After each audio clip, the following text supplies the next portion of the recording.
Okay. Hello, everyone. Welcome to the MIT Mobility Forum. I'm Jinhua Zhao, Professor of Cities and Transportation at MIT. I'm really excited to open the 2023 edition of our forum today. The MIT Mobility Forum showcased the state-of-the-art transportation research across the institute and beyond, reaching about 11,000 people across the globe. Today, it's really my distinct honor to have Professor Alan Kornhauser to share with us his view about the AV development history and his vision of the autonomous transit network. In 2004, DARPA ran its grand challenge to spur the American ingenuity to accelerate the development of autonomous vehicles. 20 years on, where are we? Does it excite us or does it disappoint us? Regardless of the exact point along the Gardner hype curve, autonomous vehicles have captured the immense societal resources, both financially and intellectually. I think there's no better person than Professor Kornhauser to share with us his view on this. So before I formally introduce Professor Kornhauser, I want to reinforce the norm of this forum, which is everyone contribute one idea. Let me repeat, everyone contribute one idea. Right? In most online sessions, the default audience is silence, right? At this forum, we want to challenge that default, right? So the norm is during the session, please either write down one question or a comment, direct type into the chat so that everyone can contribute into the session together.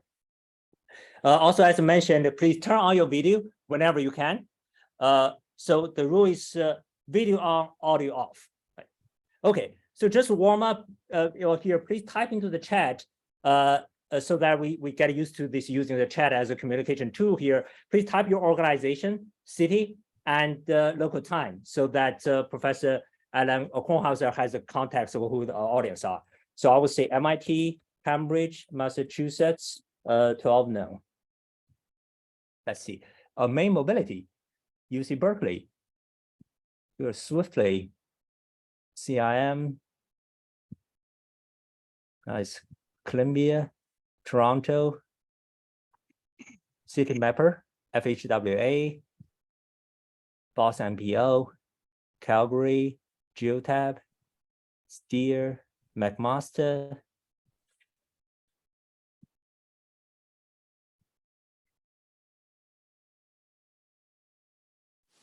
Great. Thank you so much for sharing that info. Hopefully that's a useful context for Alan here. Right. Alan Kornhauser is a professor of operational research and financial engineering at Princeton University. His contribution to both transportation research and industry is rich and profound. Back in the 70s, he actually designed the first personal rapid transit system, and then he founded ALK Technology, Inc., to help the private North American railway system emerge from bankruptcy by rationalizing the network structure and transition into emerging computer technology.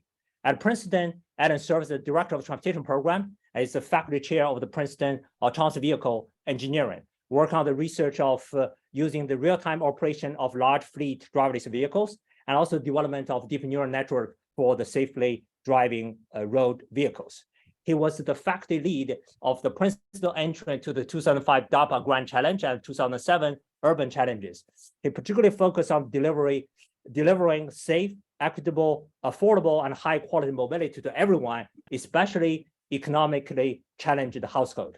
He also has a really colorful life beyond academics. He has been the New York Marathon for 14 times, running his own podcast. So without further ado, please join me in welcome Professor Alan Kornhauser. Jinhua, thank you very much. Such a pleasure. I'm so honored that so many of you have taken the time to be with Jinhua and me for this this hour. This is a really truly excellent session that Jinhua has put together. So I'm going to share my screen, hopefully, and we can get started if I do it right, which hopefully that does that. Maybe I can launch it. Okay, so Jinhua, I'm assuming that people can see my screen, and so envisioning profitable, oh my goodness, autonomous transit networks, profit transit Same sentence? Okay, so basically what I'd like to discuss with you for the next 55 minutes and so on is an agenda which is focused on achieving safe, has to be safe, equitable, should be equitable, affordable. If it's going to be profitable, it better be affordable, sustainable, of course. And then the high quality is the key piece of all this, mobility for our towns and cities. So what we'll go and discuss is what's been tried, maybe why it's failed, where we've been recently and why it's struggling, and where we might be going and what the challenges are. I'd like to, of course, point out my current collaborators. I should point out that Jake Gao, who is the TA for this class, was one of my students, undergraduate at Princeton. Now I have a few others, Anika Kelly and Bryce Rasmussen, Jerry Ho, who recently graduated, Gabe Lanuski, and Chris Dragomir, who has applied to come to MIT next year. I hope you admit him. Anyway, and then two others, Nick Taylor and Floyd Benedict, are not only are they fantastic in transportation, they're also world class in the world of rowing and took 5th place this past summer in the World Rowing Championships. So what we've tried and failed. Well, if we go back to all this automated highway stuff, 1939 World's Fair, General Motors, well known. And then in the 50s, maybe we thought that maybe, I hope the video or the audio is coming in, I hope. Key to the future, oh my goodness. Oh, there was congestion even in the 50s. Look at how nice it was. Guys in the front, ladies in the back, singing. Oh, weren't the 50s wonderful? And to get out of congestion, ooh, AM radio. Ooh, Autoway Safety Authority. I mean, can you believe it? Hello, Tower.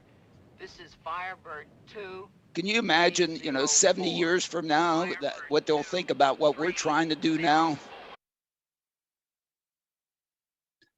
And out of that, well, didn't go very far. But in the 70s, we turned to something called personal rapid transit.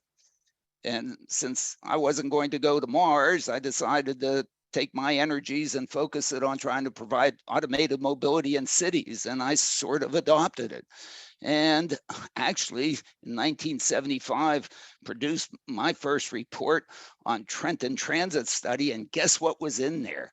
Oh my goodness, a personal rapid transit network to provide basically high quality mobility to everyone in Trenton.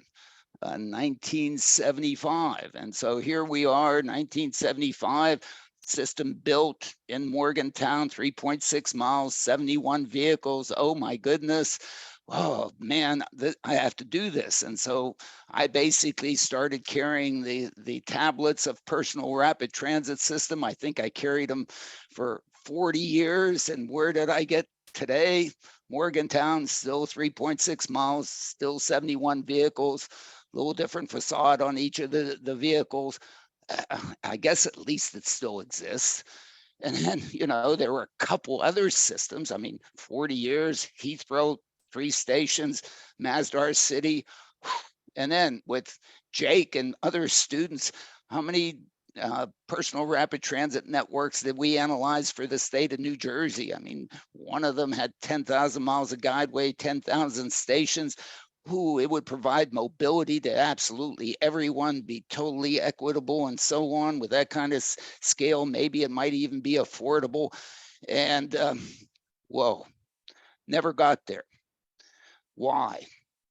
Why? Because it was system-centric. System-centric meaning, it required not only vehicles, but infrastructure. This system over here, what would it cost? I don't know, $250 billion. How many meetings of town councils would you have to go to build such a thing?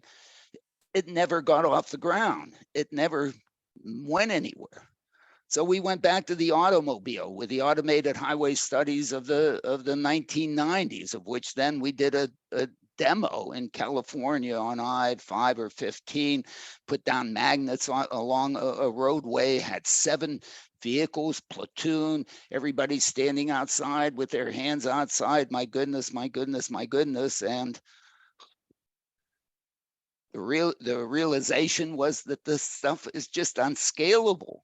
What good is it to have a few miles of I-15? Who's going to build a car to just do those miles? And who's going to build the highway if there are no cars that do this?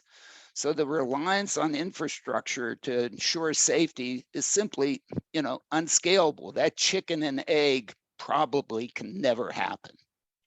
So where have we been recently? Well, in the middle 2000s, we sort of decided to focus on vehicles and use the existing roadways and ask as little as possible from the infrastructure.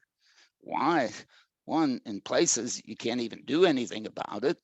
And in others, my goodness, you can't afford it.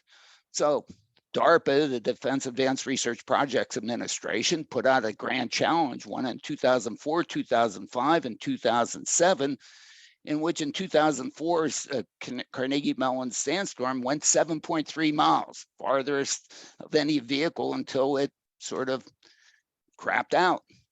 And in 2005, because of my students demanding that we do something and get involved, we brought Prospect 11.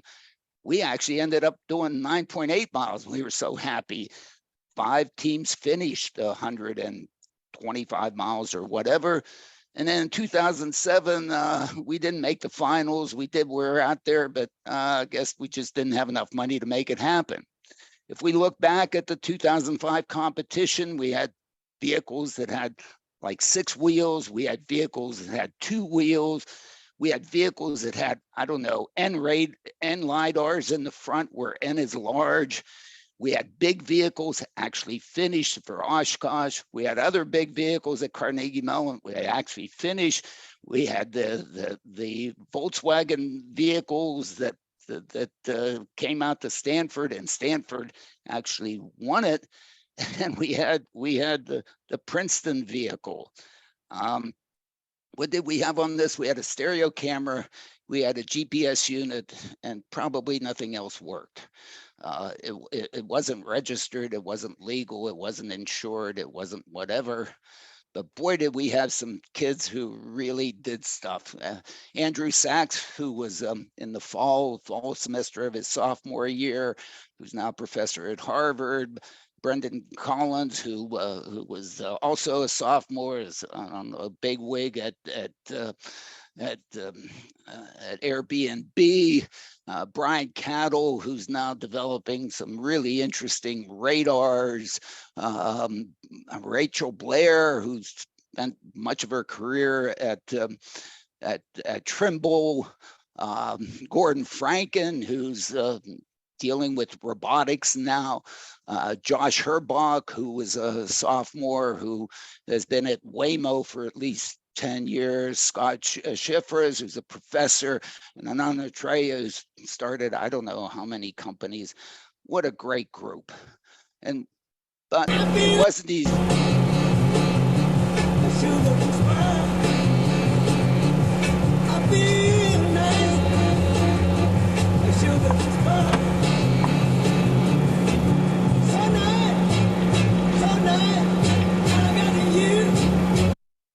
Whoops. Oh, come on.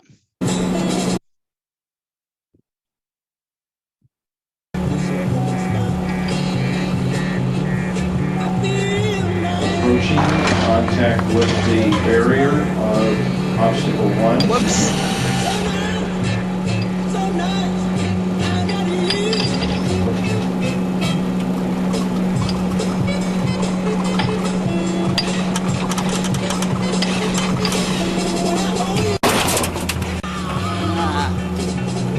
Sorry, the video's not working quite as easy, but of course we crashed into that and it didn't look all that good and so on. But in fact, we ended up, that was just one of the runs. We did a little tweak, we fixed it.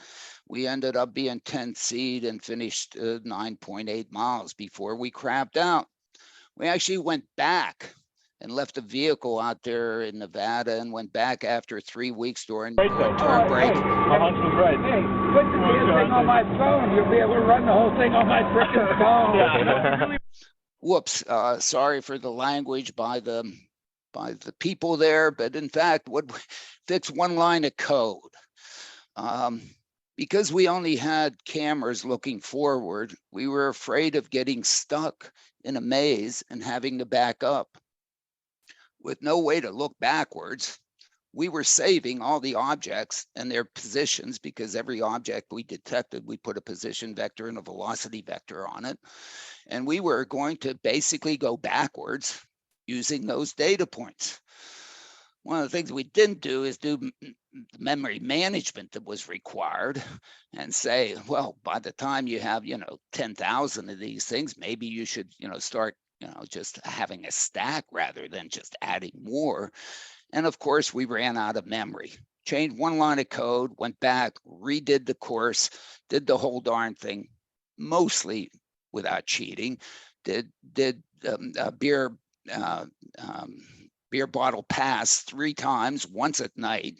Had never tested this thing at night. Did the 2014 course backwards, not from Prim to California, and basically did that. And that then put us into a point in which we were really interested in trying to teach computers how to drive safely.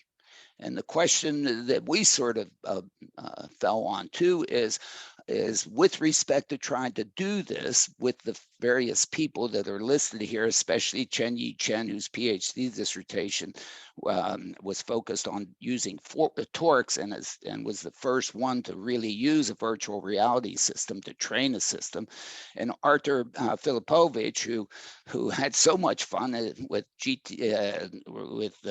Grand Theft Auto 5, and I'll get to that, and Professor Jianchong Xiao, who's now CEO and founder of AutoX. But basically, the issue with respect to this is to do direct perception, and then have this direct perception lead to controlling the vehicle without crashing.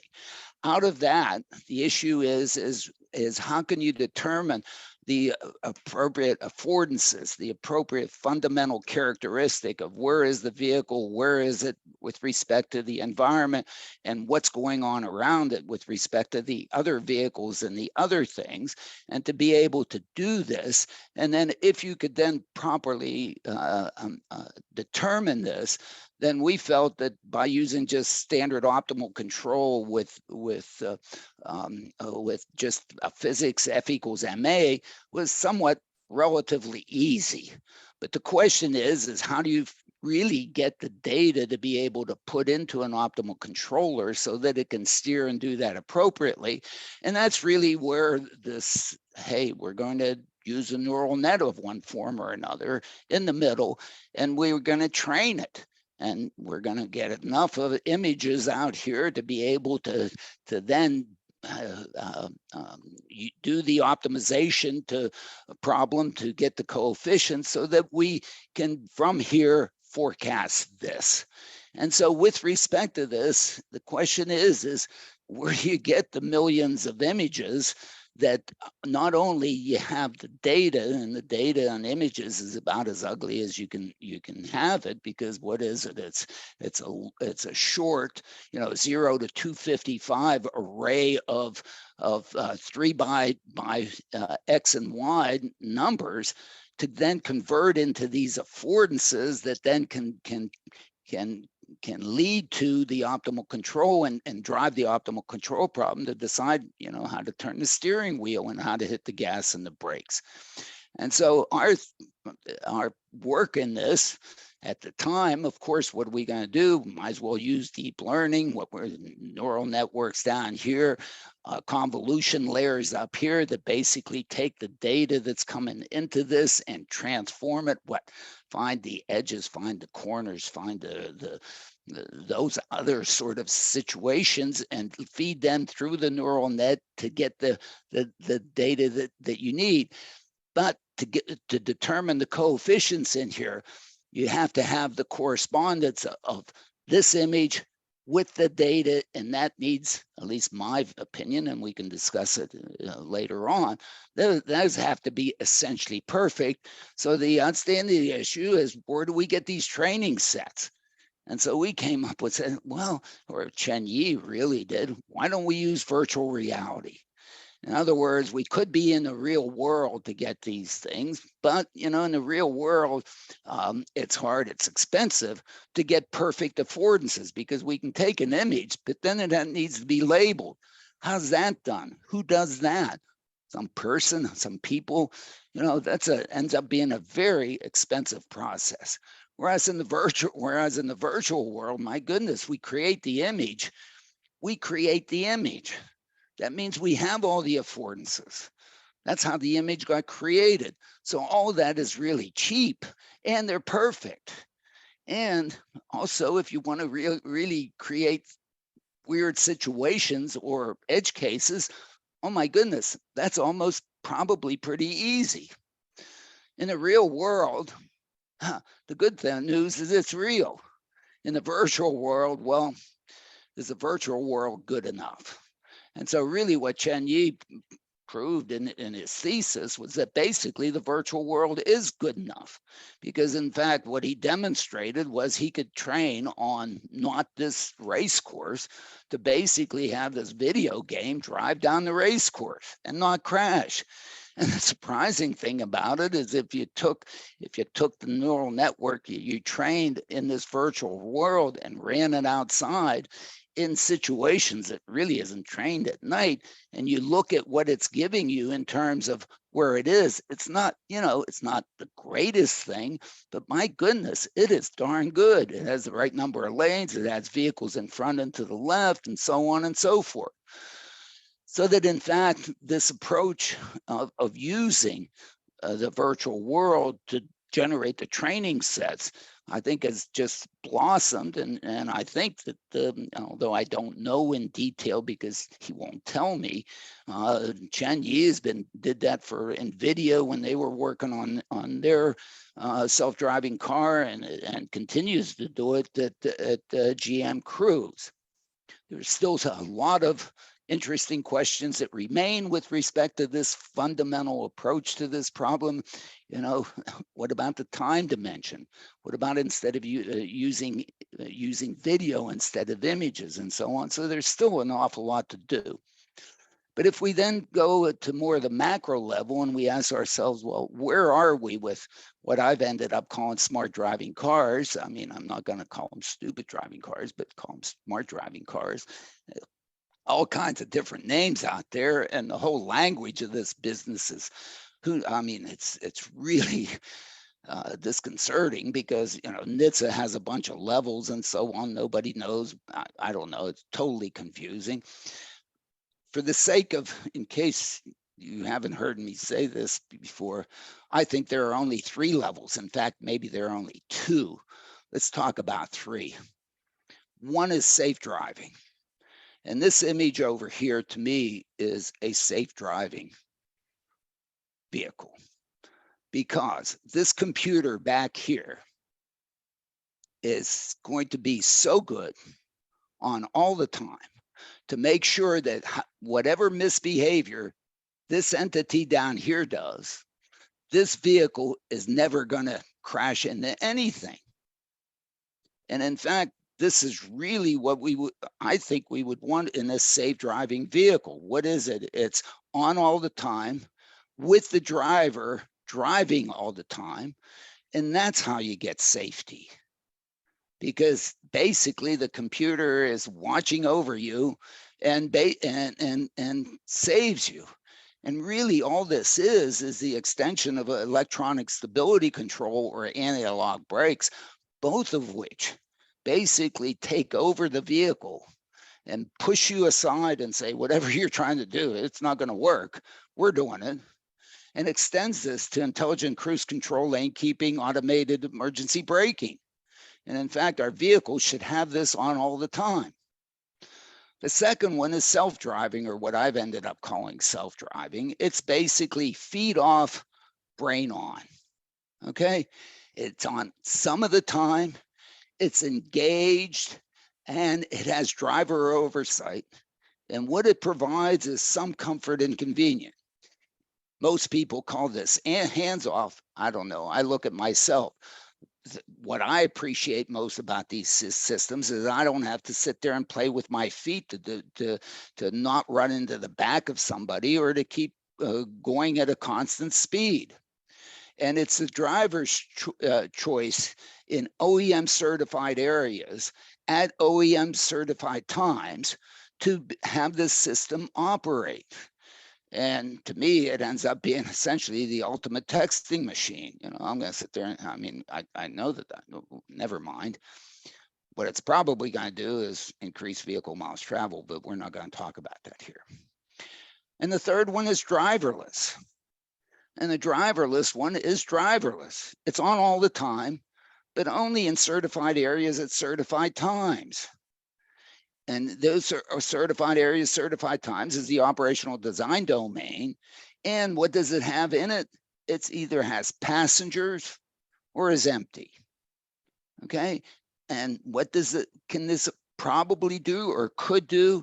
It could provide mobility for all. And it could have a revolutionary impact on the quality of life in urban form. Now, the question is if you're going to do driverless cars, you know, what's the market impact? You know, well, there's an ownership and market model that's associated with this, and one is privately owned, and I'm just not a fan. I mean, I just think it's an entitled elitist toy. You know, we can discuss that in the questions and answer. The other one is a fleet managed and operated. And what this is it focuses on the provision of mobility of people and maybe also goods, because you know it doesn't need a driver or an attendant. So where are we in this driverless technological evolution of all this? So before COVID, you know, I was messing around and I looked at Waymo's buying spree. And in 2009, they went out and bought a couple Priuses and put some stuff on them and drove some streets. And then in 2012, I think they went out and bought, 20 more Lexis and put them out there and did stuff. And then, they said they were going to build something like 200 in 2015, 200 Fireflies, okay, which with, no steering wheels and stuff in them. And then in 2017, they went out and put an order in, or at least that's what the press said, for 2,000 Pacificas. And there it is, put it out there, plotting them up. I'm plotting my data. This is big data. This is, oh my goodness. And in February 2018, they announced they're going to buy 20,000 cars. And then 3 months later, they're going to buy 62,000 more of these guys. And, so I'm plotting the number, plotting the data, and I look at the data and my goodness, geez, it's actually better than linear. It might almost be a hockey stick. But whoa, this is semi-log. This is already a hockey stick. Oh my goodness. So it looked like that the number of vehicles, the market size, the vehicles out there operating out there might grow by 10x every 2 years. And so I sort of decided to call this Waymo's Kornhauser law. And I began to ask, well, what will Waymo do with 20,000 Jaguars, let alone another 60,000 Chrysler minivans? I mean, are they the Cookie Monster? Or, they can't eat them. Or maybe what they'll do is with all this stuff, they'll be housing the homeless in San Francisco. Or maybe what they'll do is they'll geographically market test an autonomous taxi mobility experience. And maybe they'll go into 20 different cities with 1,000 vehicles, deploy them out there in geofenced communities, and maybe be serving 5% of the person trips. And if they're successful at doing that, then they'll throw in, another 2,000 vehicles in the first 20 and get 20 more. And all of a sudden, they're really doing something great. And I'm sitting here in New Jersey saying, oh, will they notice that Central New Jersey exists? Boy, we would love them to come in here with, hey, just come in with 100 vehicles and let's get started. I mean, Central Jersey, look at us. We have a population of about 40,000 people. We have intra-trips per day of something like 1 million intra-area trips per day, person trips per day that could do this. If you had an autonomous taxi productivity of something like 100 person trips per day, then my goodness, a 500 taxi fleet could serve 5% of the person trips. And we could, if we started by focusing on the mobility disadvantage, people might actually want to use this and choose to use this. And those folks might have their quality of life would be improved substantially by these vehicles serving their latent demand. They're not going places because they can't get there. They're staying at home. They're not participating in the economy. And the question comes, is there an operational level of service whereby one might be able to realize a vehicle productivity that might approach 100 person trips per day? So then the question comes is, what is the total addressable person trip market for these things? And I started wondering about this, more than 10 years ago, and I was frustrated that my goodness, don't have any data. So I decided to create my own file of synthesized individual travel, first in New Jersey and then across the country. Where did I go? Well, of course, you got to represent every person in the United States. So created a USA residence file of 308,745 308,745,538 records. It has home census block, household age, sex, demographic data, and so on. Those are the people. And how was I able to locate them? Well, it turns out that the census block level is really pretty fine. If I look at Bergen County in New Jersey, I mean, these are all the centroids of all the census blocks. So, hey, having the data from the census block, that almost nails the geographic piece. And then out of this, it does include where they live. And then got the file of the 200,000 plus public schools, where they were, how many, what their sizes were. So you got to get kids to school. So that's a demand piece. Was able to beg, borrow, and steal the 13 million businesses nationwide that don't only have name and address, so they can be geolocated, but sales and employment. So now I know where people need to go to work, and now I know how many patrons they need to have to be able to obtain their sales. California, 1.5 million of them, blah, blah, blah, put them out there.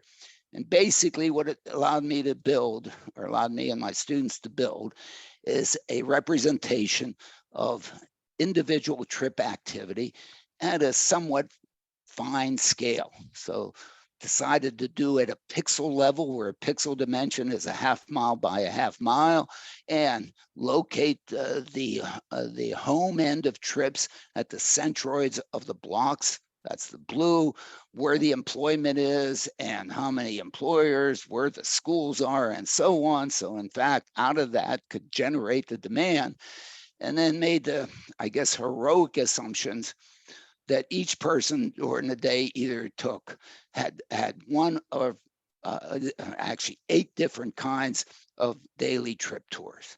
Maybe they didn't go anywhere. Well, you have prisoners at Rahway State Prison. Hopefully they don't go anywhere. So they get a zero.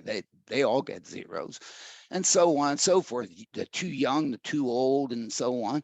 And basically out of that, the fundamental assumption that we had to make is do a probability distribution associated with the tour type versus the type of person, whether it's a grade school, middle school, high school person, college on campus, a worker, an out-of-state worker, a home worker, and somebody that's basically under 5 or a nursing home, and they don't go anywhere.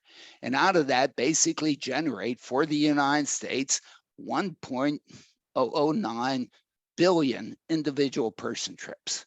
And each of them have an origination latitude, an origination time, a destination, an expected destination time, a pointer that points to the person that actually did it, so we can get all the demographic information and what the trip type is. And so, for example, for North Dakota, there's 2.1 million individual person trips. For Massachusetts, 21.8, and so on, and built that for the whole nation. So the question is armed with this, where might we be able to take it, and can we form an automated transit networks that could actually take and have some of the vehicles that may be able to operate safely on some streets to deliver viable mobility between some locations. These three might be able to do it. If so, where, when, and at what price should they deploy as a viable business their mobility capability? One way might be to say, oh my goodness, why don't they provide elevator-like on-demand mobility that allows for casually shared trips when appropriate? So if we think about how we use elevators, the elevator, we have to come in the front door, we have to walk, and we have to go the elevator. There may be one there or not. We get in, it stays open. Some other people may get in, doors automatically close, boom, it goes someplace, doors open, you get out, you forget about it, you walk to where you're going. So, can we create that same sort of thing? But now, instead of having elevator, bank, and doors, have kiosks or whatever you want to call them. And you have a kiosk to kiosk level of service in which nobody, the level of service is waits are less than 5 minutes. Each of these kiosks is located less than a 5-minute walk from any place. And there are vehicles there, or as vehicles will be dispatched there 24/7. And, by 350, not 365.25. Okay, if we could do it by just 350 days a year, the valued mobility that we would be providing here, my goodness, we'll get to the other 15.25 as time goes on. Why don't we just do it for that? Even Buffalo, only has 28 days a year in which the snowfall is greater than 1 inch, and they shovel it pretty quickly. And then if we then take these things and interconnect them in an automated transit network in which the vehicles operate in some sense very much like an elevator, there are no cables and things like that. They do the technology's different, but from a ride experience, it's the same thing. And can we do this as a framework for developing safe, equitable, affordable, sustainable, high quality mobility? And we call this move style deployment, mobility opportunity with vehicle equitable systems. So if we do this, we might be able to take a public housing, Donley Homes in Trenton, and with a move system, put a kiosk inside the gate. And the automated transit network basically transforms this public housing from affordable housing to affordable living. If we do that, my goodness, the value proposition that we're doing by doing that is really something absolutely special. So the question then comes is, if we look at the daily person trips for such a system, what does it look like? Well, since we have these billion trips, we can find the trips that occur in Trenton. And in a sense, if we look at an operational design domain, as was depicted on the previous slide, we can generate all these curves like the probability density function associated with trip length. And out of this thing, we can see that basically 50% of the trips or less than 1.25 miles, but 50% of the trips are greater and, up to a maximum of 5. And we don't need to do it for the whole end. And in that operational design domain for the Trenton network that I just showed, there are 138,377 person trips per day. That's a reasonable market to go after.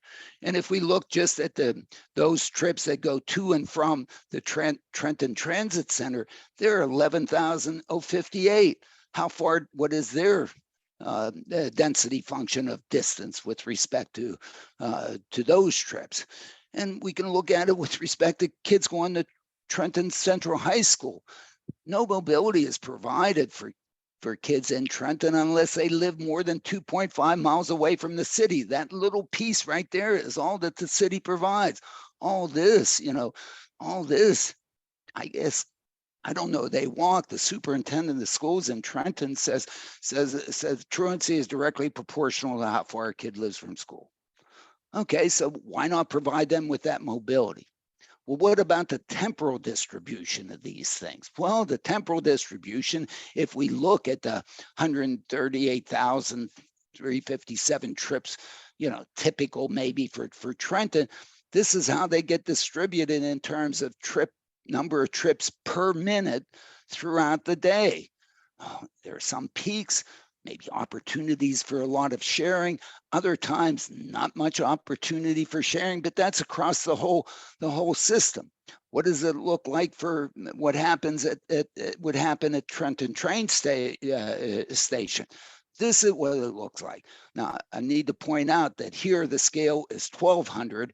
Here the scale is 120.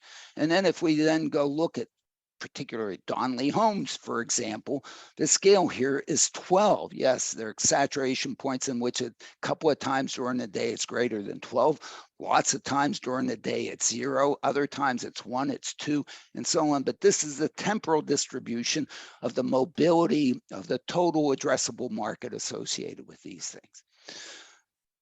So now the question is what about the spatial distribution? And let's see if we can do this. Hopefully I can show a little bit of this. If not, we're going to pass out the slides and you can play with this. We're short on time now, maybe 1 or 2 minutes. So let me just okay, people can go play with this interactively and look at all the trips, but let me see if I can get rid of this. What do these look like? I mean, interactively, we can go do it. But this is all the trips. You can display them that originate from Trenton Central High. You can see where they go. Okay, and in fact, they're distributed throughout there, and you need a system that's going to be able to do that. Some of them actually go outside of it. Why? Because they end up going to the Trenton train station and taking the train to where they're going. What does it look like for the Ewing ShopRite, the grocery store? What's it look like for Capital Health Regional Center? What's it look like for the various McDonald's in Trenton? What's it look like for Donley Homes? What's it look like specifically for Donley Homes? So we have this tool that allows us to interactively look at this to see how the system would operate. And how we might build it. We might start it up here at New Jersey DOT, do an initial loop, do another, and continue to expand it once successful there to Princeton, put it in and expand it throughout Mercer County, expand it and replicate it at other cities in New Jersey, maybe even do it on the Brooklyn waterfront in New York, and basically go out there and in places in the United States where this kind of thing is doable, this basically allows us to be able to do that. And we think that this is an opportunity to scale the technology, to start small, get it to work, and then as the systems improve, grow it. Thank you. Great. Thank you so much, Professor Adam Kornhauser. It's really great. So I think given the time, I will just start with one question and then give it to John for the audience questions. Okay. So John, there are typically like two types of scholars. One type of scholars who work on the machine itself, right? Either mechanics or computer vision or CNN. The other scholars try to work out how the machine will fit into the system, right? There's a planning process, demand modeling, etc. So here you're the rare one really to bring the two together. You have experience on each side of the story here, right? So the autonomous transit network that you are envisioning, my question for you is, under what condition your vision of this autonomous transit network will actually realize, right? Is it require on certain infrastructure, require on certain policy guidance, require certain incentive design, or a goodwill from certain corporations? So what are the conditions to make that become the reality? I think that where we are with this is that the technology is essentially there in some places, as I pointed out, in some conditions. The folks that are doing most of the work on this thing have fixated in their minds that it needs to be able to work everywhere. And to me, everywhere is enormously challenging. As we're finding out, yesterday, Tesla pulled full self FSD. Wow. Okay. Apparently Mobileye, the CEO of Mobileye, says we're not going to go to driverless until 2050. That's what happened yesterday. Okay, why? Because to try to do it everywhere. And you watch the Super Bowl, and what's the car company selling? A vehicle that goes up a dry riverbed. That's what the freedom and the things that they try to sell us is that. The chances of any of this automated stuff going up a dry riverbed and not going to happen. Certainly not in my lifetime. Not my kid's lifetime. Maybe not even in my grandkids' lifetime. So the idea is to find some place where it works. Constrain the heck out of it, get it to work. Work what? To provide mobility to people who will actually appreciate it. Waymo, in trying to get it to work in San Francisco, is testing on the cul-de-sac to make sure it can go down and do ride hailing down a cul-de-sac. Okay? And the guy who lives there calls the cops on him. What are they doing here? That guy probably has a fleet of 12 cars. He doesn't need Waymo. People in Donley Homes could use this system to be able to get to a Amazon warehouse and on the third shift and make $15 an hour without having to pay a whole $15 an hour for a car. And none of these companies are out there focused on that problem. Now, I understand why they're not. To follow up on that. Yeah, so Adam, I really appreciate that you try to apply this technology to move toward this particularly economic challenge of the household, as you mentioned, right? But if, at the same time, you look at the typical technology penetration process, mostly whatever technology, the first mover often cherry pick the most profitable market, right? Try to survive, and then hopefully then we penetrate. But will that actually ever naturally happen in the system? That will fail. That will fail. There aren't enough people who want to go from downtown Phoenix to Phoenix Airport that through your mode split models or any of our mode split models is going to choose a driverless vehicle enough to generate enough revenue to be able to come anywhere near the 200 billion that's been invested in this. I mean, it's not even close. It's orders of magnitude out. What you have to do is you have to look at the 1 billion trips in the United States. And a lot of them are latent. Why? Because people don't have, there's no bus to take them. It's farther than they can walk, whatever. and provide them. I think, I don't know, many of us here have dealt with mode split models for how many years? You know, guess what you Right. have? You know, how do you do mode split? If you own a car, you take a car. If you don't own a car, you don't go anywhere. I mean, that's the mode split model.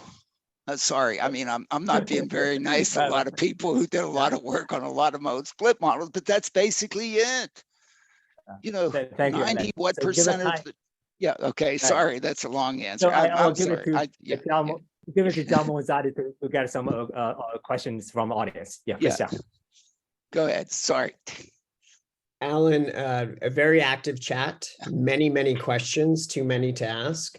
One just quick comment from my side. I really appreciated how you made the clear distinction between privately owned autonomous vehicles and fleet managed autonomous vehicles. I think we spend a lot of time talking about the levels of autonomy and not enough about that clear distinction in the business model.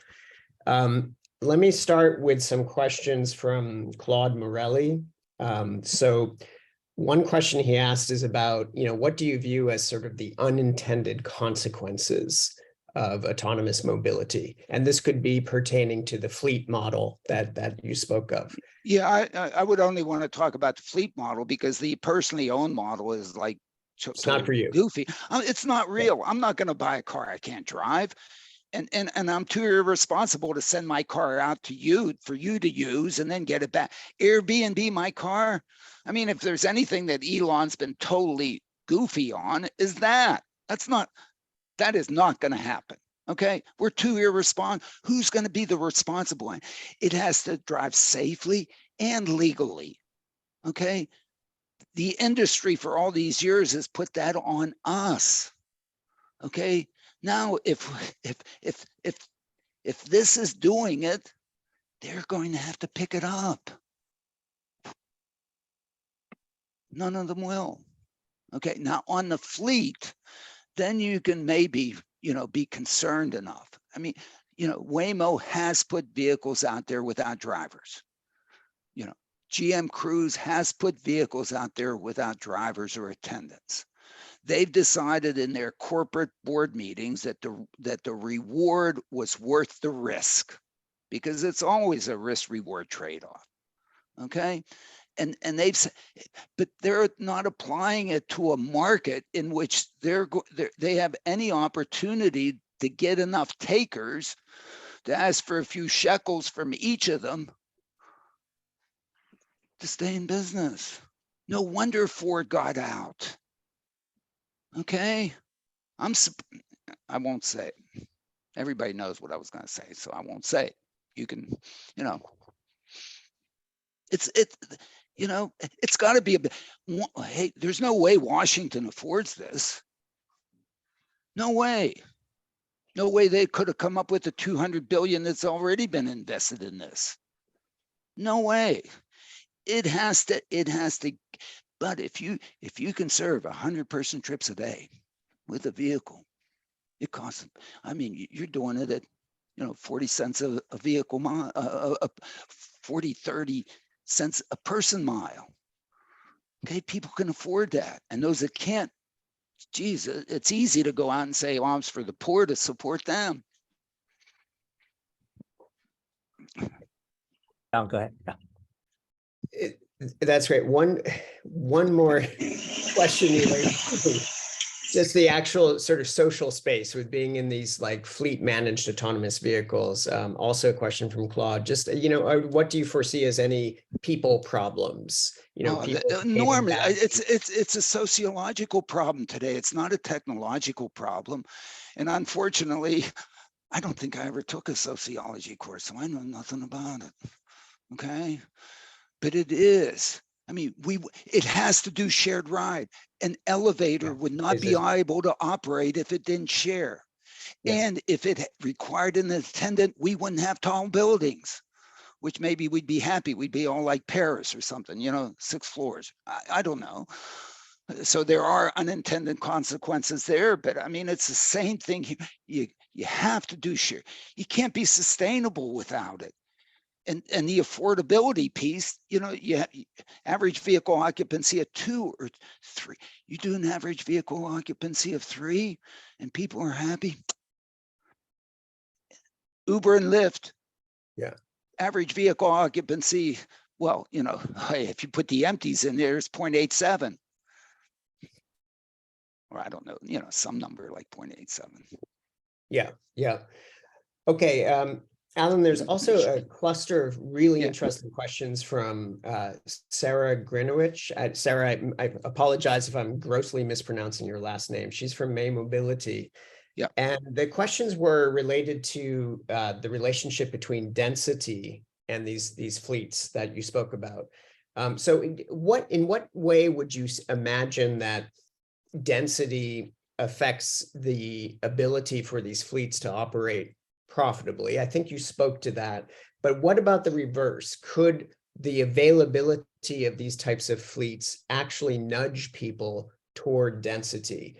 And specifically, she touched on, you know, the concept of the connection to, say, public transportation networks. So do you see a real role to have these autonomous fleets as feeders into the public transportation system? Well, of course. I mean, if you look at the Trenton moves, and if we would have had time to go, sorry, I took so much time with the other stuff. What do we have? There's Trenton Transit, Trenton train station there. That's how you get to 138,000. Why? Because guess what? That train takes you to New York. And so out of that 138,000 daily market, I don't know, 30,000 of those trips go to the Trenton train station and get to where they're going. And guess where the New Jersey Transit train takes you? Takes you to Newark Airport. Okay. And guess where you can go? You can go to Boston. You can go to Paris. And if you look at the trips as they're distributed from the data that we have there, the 138,000 per day person trips, you know, 4 of them go to California. But of course, okay, so of course you take the advantage of the opportunity of the transit systems in there to extend the reach. And if you and the key to this thing is it can take you to the train when you want to go, and it can take you from the train when you get off the train. It's not like, oh my goodness, I had to coordinate the schedule of who, and I'm wait around and do and whatever. And so in fact, then Trenton isn't very dense. 8 square miles, you know, 90,000 people. That's not high density.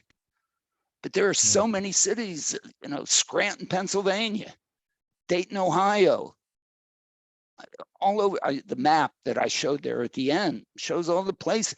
And guess what? There are a lot of people there that don't have it. Trenton, 70% of the households have access to 1 or fewer cars. Okay, so that means the other person in the household has to beg, borrow, and steal and bum a ride. Okay.